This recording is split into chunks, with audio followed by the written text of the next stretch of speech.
In today's video, I'm going to teach you how to create and insert word art into your Google Doc. This is a handy skill that can really make your document stand out, whether you're creating a presentation, making a flyer, or simply looking to add a little flair to your text. We're going to walk through this process step by step, so don't worry if you've never done this before.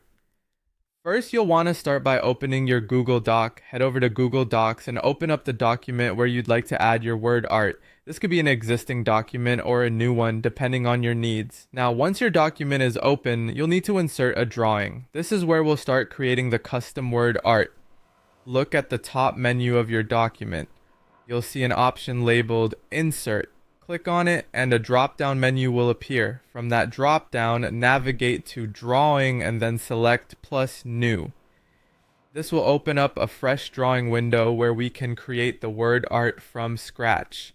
Within this new drawing window, your next step is to create the word art. Look to the toolbar at the top of the drawing window and find Actions. Click on it and you'll see a list of options. Choose word art from this list. This will bring up a text box where you can type the wording you want to convert into word art.